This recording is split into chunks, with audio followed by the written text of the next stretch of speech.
afternoon, good evening, guys.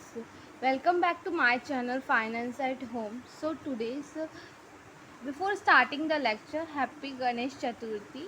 आप सब safe रहें और बहुत अच्छे से पढ़ाई करें। CMA वालों का एग्ज़ाम है तो all the best for you guys. Okay, so आज हम डायरेक्ट टैक्स कर रहे हैं। सो डायरेक्ट टैक्स में सबसे पहले हम लोग कर रहे हैं रेसिडेंशियल स्टेटस। आई थिंक आपको बेसिक पता ही होगा कि डायरेक्ट टैक्स क्या होता है, क्यों बनता है, कैसे होता है, वो आपको पता होगा। सो मैं डायरेक्ट रेसिडेंशियल स्टेटस से चालू कर रही हूँ। If anybody have any doubt on basics, वो कमेंट सेक्शन में बोल सकते हैं। So I can make a video on that topic also. Okay, so first of all start करते हैं रेसिडेंशियल स्टेटस। अब क्वेश्चन ये अराइज होता है डायरेक्ट टैक्स में रेसिडेंशियल स्टेटस पता करना क्यों इम्पोर्टेंट है। सो इसलिए इम्पॉर्टेंट है, एंड सॉरी बैकग्राउंड म्यूज़िक ज़्यादा आ रहा है क्योंकि यहाँ बारिश हो रही है बहुत ज़्यादा, तो उसके लिए सॉरी। ओके, सो रेसिडेंशियल स्टेटस यहाँ ज़रूरत क्यों, क्योंकि जहाँ मतलब जो इंसान जहाँ का नागरिक है वो उसके हिसाब से टैक्स देगा। मतलब जहाँ वहाँ जिस कंट्री में जैसा टैक्स लेवी होता है उसके हिसाब से वो टैक्स देगा। इसलिए हमें ये जानना ज़रूरी है कि उस सामने वाला इंसान या एसएससी रेसिडेंट है या नहीं है। तो रेसिडेंट जानने के लिए पहले कुछ डेफिनेशंस हमें पता होना चाहिए, वो देख लेते हैं। सबसे पहला डेफिनेशन है पर्सन। एंड आपको ये लेक्चर का ये नोट्स चाहिए तो आप मेरे Instagram ID finance at home 21 में जाके फॉलो कर सकते हैं। वहाँ पे मैंने नोट्स अपलोड कर चुके हैं पहले ही। Okay, so person section 2 clause 31। कोशिश कीजिएगा कि आपको सेक्शंस याद रहे, एटलीस्ट क्लॉजेस नहीं तो सेक्शन तो याद रहे। ओके, सो पर्सन क्या होता है? Individual, natural person, minor person of unsound mind, जैसे हम लोग, आप, मैं या कोई और ABC पर्सन। ओके, बी होता है Hindu undivided family which means HUF। Okay, HUF दो प्रकार के होते हैं, दैट इज़ मिताक्षरा एंड दया भागा। ओके, दया में हुई करता तब, मतलब देखो, मिताक्षरा ना पूरी इंडिया फॉलो करती है, बट दया भागा फॉलो करता है वेस्ट बंगाल और असम। दया भागा मतलब क्या होता है ना, अगर कर्ता की दया हुई तो देगा, पर मिताक्षरा सभी लोग फॉलो करते हैं। ठीक है, सबका उसमें रहता है। फॉर एग्जाम्पल देखते हैं HUF बनता कैसे है। ठीक है, मान लीजिए मिस्टर राज एक HUF बना रहे। ठीक है, मिस्टर राज और उनकी वाइफ मिस्टर सिमरन। ठीक है, उनके 3 बच्चे। ठीक है, करण, सिया एंड अर्जुन। करण की वाइफ मिसेस करण और उनकी 2 बेटियां। ठीक है, तो ये क्या हो गया, HUF हो गया, और कर्ता कौन हो गया, मिस्टर राज हो गया कर्ता। ठीक है, अगर मान लीजिए इसमें से मिस्टर करण निकल गए, ठीक है, मान लीजिए उन्होंने बोला कि मुझे अब ये HUF मेरे को इस घर में नहीं रहना, मैं जा रहा हूँ यहाँ से। ठीक है, उन्होंने बोला कि अब मेरे को इस घर में नहीं रहना, मैं जा रहा हूँ यहाँ से, तो उन्होंने ये HUF तोड़ दिया। ठीक है, तो इसका मतलब ये नहीं कि HUF टूट गया, बस वो इसका मतलब ये है कि वो अब इस HUF के पार्ट नहीं है। ठीक है, अगर वो चाहे तो ये अब इसमें वापस से घुस तो नहीं सकते। एक बार घर टूट गया तो टूट गया, ठीक है, वापस से नहीं आने मिलेगा। तो क्या हुआ फिर, अब जब इनको HUF बनाना पड़ेगा तो फिर करण अपना HUF बनाएंगे अपनी वाइफ के साथ, और इनके जितने बच्चे रहेंगे उनके साथ मिलके HUF बना सकते हैं, बट वापस से ये वाले मिस्टर राज के HUF में घुस नहीं सकते। एक बार घर से निकल गया तो निकल गया। ठीक है, जैसे once a HUF has been broken it can't formed again as same, but it will be form with a new HUF। Okay, अब तीसरा है partnership firm. To be a partnership firm fulfil all the condition, ये fulfil करना पड़ेगा condition. There must be a partnership firm, एक तो partnership firm होना चाहिए। Such deed must be in written and registered, वो जो डीड होगा ना जिसमें लिखा होगा कि कितना आपको शेयर्स मिलेगा, कितने रेशियोज में बटेगा, प्रॉफिट कितने में होगा, वो जो डीड मतलब जितना भी नाम पार्टनरशिप का फर्म का नाम क्या है, उनके एड्रेस जो भी डीड में लिखा होगा वो क्या होना चाहिए, रिटर्न। एक तो बस मुंह से बोला हुआ नहीं होना चाहिए, रिटर्न होना चाहिए, और ऊपर से रजिस्टर्ड होना चाहिए। And there must be a class of profit sharing ratio. ठीक है, क्लॉज ऑफ प्रॉफिट मतलब वहाँ पे ना प्रॉफिट शेयरिंग रेशियो का क्लॉज बना रहना चाहिए। अदरवाइज अगर ये 3 चीज़ फुलफिल नहीं होगी तो वो पार्टनरशिप फर्म नहीं कहलाएगी। ठीक है, if any condition is not fulfilled then it becomes body of individual, ठीक है। अगर एक सेकेंड, हाँ, अगर ये ऊपर के अपन 3 देखें ना, पहले तो पार्टनरशिप फॉर्म होना चाहिए, ठीक है, उस पर रिटर्न और रजिस्टर्ड होना चाहिए और प्रॉफिट शेयरिंग रेशियो का क्लॉज होना चाहिए। अगर ये तीनों ही फुलफिल नहीं होते, कोई भी एक फुलफिल नहीं हुआ, तो इसे पार्टनरशिप फॉर्म नहीं बोलेंगे, देन ये बन जाएगा body of individual. Okay okay, अब आते हैं 4th नंबर है association of person. Association of person क्या होता है? एक ना ABC एग्जाम्पल से समझते हैं। एक ना ABC फर्म था, ठीक है, प्लस इंडिविजुअल, ठीक है। अब देखो ये कैसा फर्म बना होगा। मान लो पार्टनरशिप फर्म था, ठीक है, उन्होंने तीनों में से एक कंडीशन फुलफिल नहीं करी, ठीक है, वो रिटर्न और रजिस्टर्ड नहीं किए, ठीक है, तो वो पार्टनरशिप फर्म तो नहीं बन सकते। तो अब क्या बन जाएंगे? वो फर्म बन जाएंगे, ठीक है, ठीक है, does not fulfil the partnership का फर्म कंडीशन, तो वो क्या बन जाएंगे? फर्म बन जाएंगे, ठीक है। अगर कोई फर्म एक इंडिविजुअल के साथ मिल के कोई काम करता है, उसे एसोसिएशन ऑफ पर्सन बोलते हैं। फॉर एग्जाम्पल क्या हुआ, ABC फर्म ना चार्टर्ड अकाउंटेंट्स की फर्म है, ठीक है। अब इसमें एक प्रोजेक्ट आया जिसमें कॉस्ट अकाउंटेंट की हेल्प चाहिए थी, तो उसने एक कॉस्ट अकाउंटेंट को बोला क्या तुम मेरे पास काम कर सकते हो? तो उसने बोला ठीक है मैं आपके साथ काम करूँगा, बट मुझे अपना एक कैबिन चाहिए, अपना एक नाम चाहिए। तो उन्होंने बोला ठीक है आप अपना नाम लेके कर लो। तो एक एज एन इंडिविजुअल वो उनके साथ उनका काम कर दे रहा है, ठीक है। तो इन दोनों को मिलके जो काम करते हैं, मतलब जो मिलके बने हैं, वो क्या कहलाता है? Association of firm. Okay, local authority explanation to section 1020 local authority means, so पहला है panchayat, municipality committee and district board, cantonment board, any other authority legally entitled to or entrusted by the government with the control or the management of a municipal or a local fund. Okay, फिर है दूसरा, every artificial judicial person not falling in any of the above categories, या कोई और artificial judicial person जो इस सब में ऊपर में फॉल नहीं करता। ओके, लाइक अ मंदिर वाले, ठीक है, गुरु ग्रंथ साहिब, यूनिवर्सिटीज़ यहाँ फॉल नहीं करती है, तो कहाँ पे आ जाएगी? वो सब यहाँ पे आ जाएगी, आर्टिफिशियल जुडिशियल पर्सन, ठीक है। अभी हमने क्या देखा? पर्सन्स देखा। हम पर्सन्स क्या समझते थे? इंडिविजुअल समझते थे। पर्सन का डेफिनेशन जानना इम्पोर्टेंट क्यों है?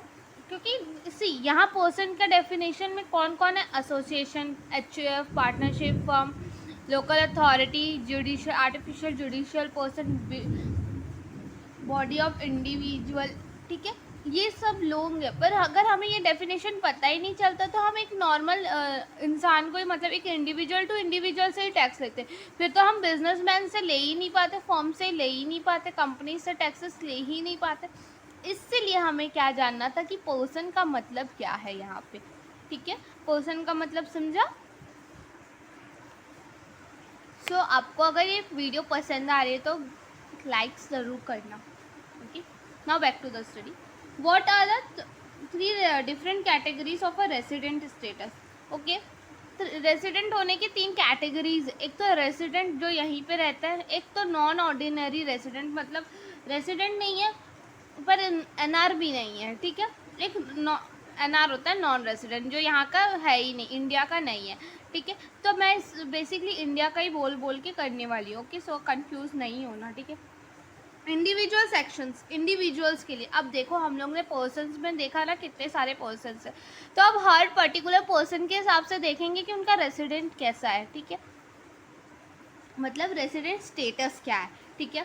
तो इंडिविजुअल्स के लिए सेक्शन क्या है? 6 क्लॉज 1 सेक्शन जितना हो सके याद रखे, भले क्लॉज भूल जाओ पर सेक्शन याद रखना, ठीक है। बेसिक कंडीशन, बेसिक मतलब बेसिकली कंडीशन क्या, अगर ये फुलफिल होती है तो ठीक है, अगर नहीं फुलफिल होती है तो दूसरे में जाएंगे, resident, non ordinary resident and NR, ठीक है। बेसिक कंडीशन, पहला तो प्रीवियस ईयर 182 डेज और मोर इन इंडिया होना चाहिए। और 60 डेज और मोर इन इंडिया होना चाहिए। ठीक है, चलो पहले ये देख लेते हैं। प्रीवियस ईयर मतलब प्रीवियस ईयर, ठीक है, पिछले साल 182 डेज या मोर उस इंडिया में रहना चाहिए, या देखो और है, ठीक है, प्रीवियस ईयर 60 डेज और मोर इन इंडिया, पिछले साल 60 दिन रहना चाहिए, प्लस 4 प्रीवियस प्रीसीडिंग ईयर्स, मतलब पिछले साल हुआ ना उसके नेक्स्ट पीछे 4 साल में 365, मतलब 4 साल का 1 साल ज़रूर रहना चाहिए मिला के इन मोर इन इंडिया। 365 डेज रहो या उससे ज़्यादा रहो। ठीक है, अब मान लो असेसमेंट ईयर है 2021, तो उसका प्रीवियस ईयर क्या हो जाएगा, 1920 हो जाएगा। 182 डेज रहो या तो 182 डेज रहा तो भी चल जाएगा, रेसिडेंट मान लिया जाएगा। अगर ये फुलफिल नहीं होता तो क्या होना चाहिए, 60 डेज होना चाहिए प्लस 4 साल प्रीवियस प्रीसीडिंग ईयर में 1 साल पूरा मिला के, मतलब 1 साल बोलने का मतलब यहाँ पे क्या हो जा रहा है, 365 डेज हो जा रहे हैं। तो प्रीवियस प्रीसीडिंग ईयर्स क्या हो जाएगा, देखो प्रीवियस तो ये हो गया, उसके बाद के प्रीसीडिंग ईयर्स 18 19 17 18 16 17 15 16, ओके ये 16 है, तो क्या हो जाएगा इसका 365 डेज और मोर हो जाना चाहिए। अगर ये कंडीशन फुलफिल नहीं करता है तो वो क्या बन जाएगा, डायरेक्टली नॉन रेसिडेंट बन जाएगा। अगर ये बेसिक कंडीशन ही फुलफिल नहीं करता है तो क्या बन जाएगा, नॉन रेसिडेंट। ओके, यहाँ पे कंफ्यूज नहीं होना, दोनों में से कोई एक कंडीशन फुलफिल होना चाहिए, या तो 182 डेज की कंडीशन फुलफिल हो या तो 60 डेज और मोर प्लस 4 प्रीवियस, याद रखना प्रीवियस प्रीसीडिंग ईयर। ठीक है, पिछले साल का ही मत काउंट करना, पिछले के उसको छोड़ देना, उसके बाद के 4 साल को काउंट करना, उसमें 365 डेज और मोर रहना चाहिए। ठीक है, अदरवाइज तो वो क्या हो जाएगा, नॉन रेसिडेंट कहला जाएगा। ओके, अब आते हैं रेसिडेंट एडिशनल कंडीशंस। ठीक है, बेसिक कंडीशन के साथ और क्या एडिशनल कंडीशन क्या है। ठीक है, तो उसका सेक्शन क्या है, सेक्शन 6 क्लॉज 6। ओके, एक होता है ROR, एक होता है RNOR। ठीक है, एक तो रेसिडेंट ऑर्डिनरी रेसिडेंट हो जाएगा, या तो RNOR मतलब resident non ordinary resident. Okay, तो उसके लिए फुलफिल क्या करना पड़ेगा, 7 प्रीवियस प्रीसीडिंग ईयर में 730 डेज और मोर रहना चाहिए। एंड है यहाँ पे देखो, एंड है मतलब, एंड मतलब ये और ये दोनों मिला के कंडीशन फुलफिल होनी चाहिए। ठीक है, 10 प्रीवियस प्रीसीडिंग ईयर में 2 साल या उससे ज़्यादा उसका स्टेटस रेसिडेंट कहलाना चाहिए। ठीक है, तभी जाके ये रेसिडेंट ऑर्डिनरी रेसिडेंट होगा, वरना तो RNOR बन जाएगा। एग्जाम्पल देख लो, असेसमेंट ईयर हमारा 2021 है, तो प्रीवियस ईयर क्या हो जाएगा, 1920 हो जाएगा।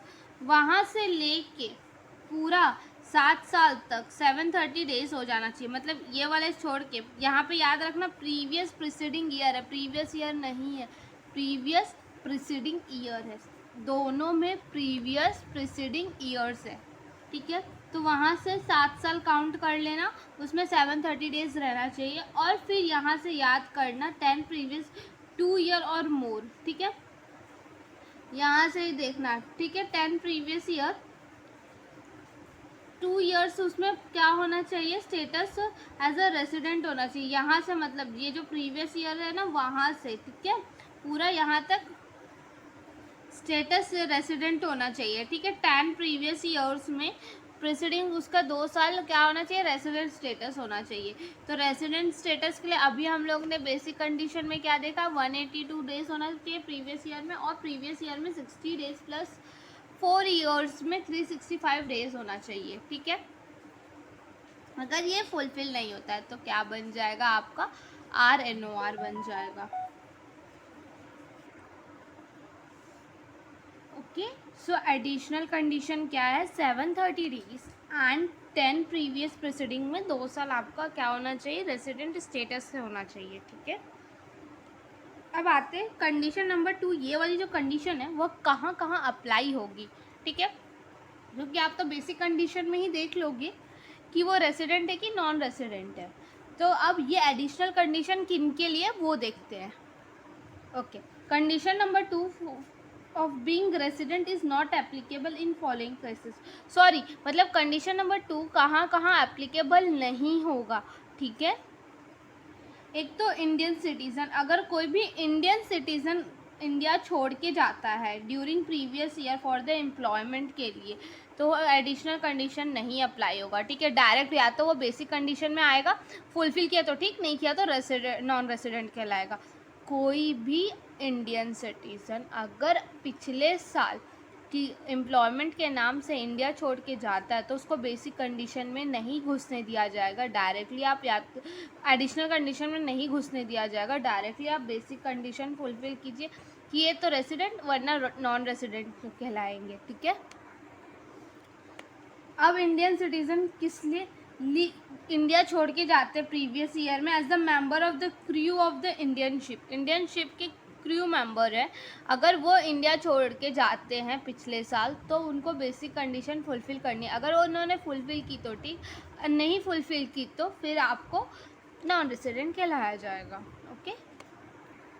अगर कोई भी इंडियन सिटीज़न है, या तो वो पर्सन है जो इंडियन ओरिजिन है, ठीक है, हु बीइंग आउटसाइड इंडिया, वो इंडिया के बाहर ही था, वो आता है सिर्फ इंडिया घूमने के लिए पिछले साल, तो उसमें एडिशनल कंडीशन नहीं होगा, डायरेक्टली बेसिक कंडीशन होगा। बेसिक कंडीशन क्या है, 182 डेज प्रीवियस ईयर में होना चाहिए, या तो पिछले साल का 60 डेज होना चाहिए प्लस उसके पिछले के 4 साल, पिछले साल को छोड़ के उसके पिछले के 4 साल में 365 डेज या ज़्यादा होना चाहिए, तो वो क्या कहलाएगा, रेसिडेंट। अदरवाइज़ क्या कहलाएगा, वो नॉन रेसिडेंट, ठीक है। ये तीनों को छोड़ के सब लोगों का आप एडिशनल कंडीशन भी देख सकते हैं अगर उसका बेसिक कंडीशन फुलफिल नहीं होता है तो, ठीक है।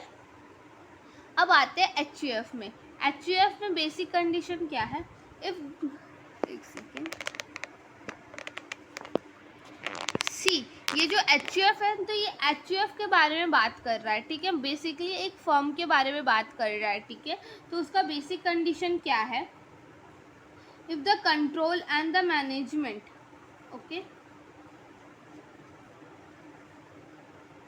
If the control and management of its affair is situated Holi और पार्शली इन इंडिया, अगर उसका मैनेजमेंट या उससे रिलेटेड कोई भी अफेयर्स मतलब कंट्रोल और मैनेजमेंट इंडिया में है, थोड़ा या कम, पूरा या थोड़ा, पार्शली भी है इंडिया में, तो वो रेसिडेंट कहलाएगा। अदरवाइज ये नहीं हुआ तो क्या कहला जाएगा, वो नॉन रेसिडेंट कहलाएगा, ठीक है।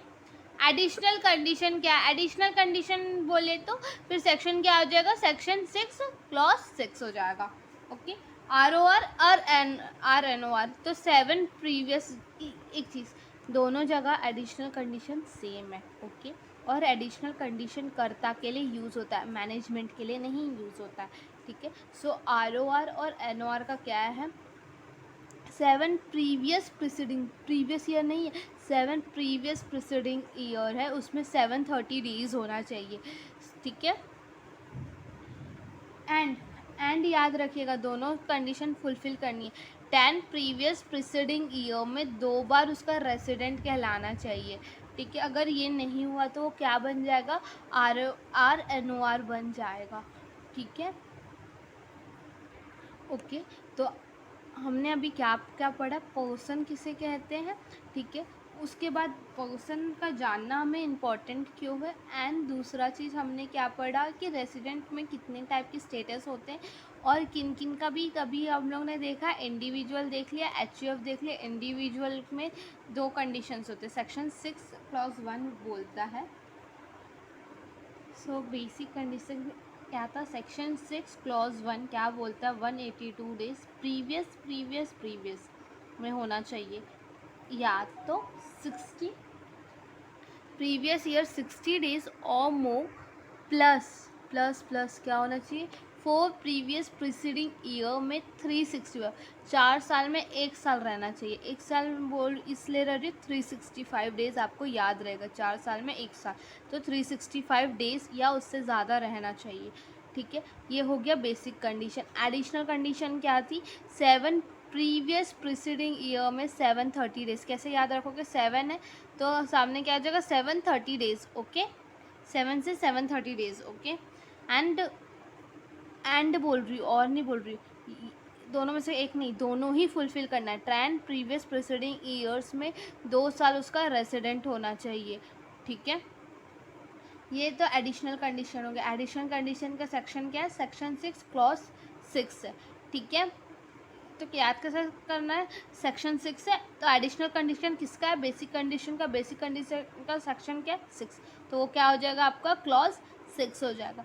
एडिशनल कंडीशन कहाँ कहाँ नहीं लगेंगे, अगर कोई भी इंडियन सिटीज़न ने प्रीवियस ईयर में इंडिया छोड़ के गया, क्यों छोड़ के गया, पहला तो वो एम्प्लॉयमेंट के लिए छोड़ के गया, या तो किसी शिप में का क्रू मेंबर है इसलिए गया है, तो उनके एडिशनल कंडीशन नहीं लगेंगे, डायरेक्ट बेसिक कंडीशंस देखी जाएंगी। अगर वो फुलफ़िल किए तो ठीक, अगर नहीं किए तो नॉन रेसिडेंट कहलाएंगे।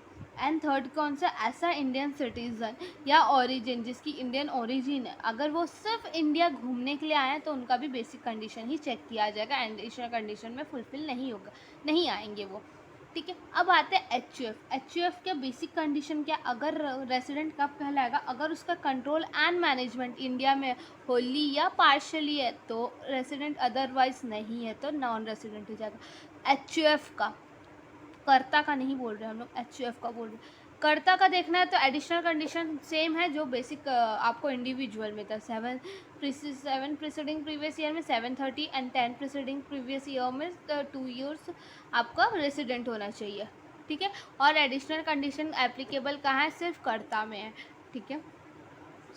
आज की वीडियो क्लास यहीं पे समाप्त होती है, लेक्चर, ओके। अगर आपको कोई भी डाउट है या किसी और सब्जेक्ट में डाउट है या किसी और में वीडियो आप चाहते हैं तो let me know in a comment sections. And if you like, और यहाँ तक आपने देख लिया है तो give a thumbs up and subscribe my channel and press the bell icon, so जब भी मैं वीडियो डालूँगी, वैसे तो मैं मंडे और फ्राइडे वीडियोज़ डालती हूँ एट 12 PM, ओके। अगर ऊपर नीचे आगे पीछे हो सकता है बट मैं डाल लूँगी टाइम पे ही, ठीक है, तो आपको नोटिफिकेशन मिल जाएंगे, okay. So and share with your friends. And एक और चीज़, आप मेरा इंस्टाग्राम पेज finance@home21 फॉलो कर सकते हैं, जहाँ पे मैं MCQ updates regarding to CS upload करती हूँ एंड मोटिवेशनल वीडियोस भी हैं वहाँ पे। एंड ये नोट्स भी अवेलेबल है इंस्टाग्राम पेज में, सो आप इंस्टाग्राम पेज को फॉलो कर लीजिए, ओके। Thank you.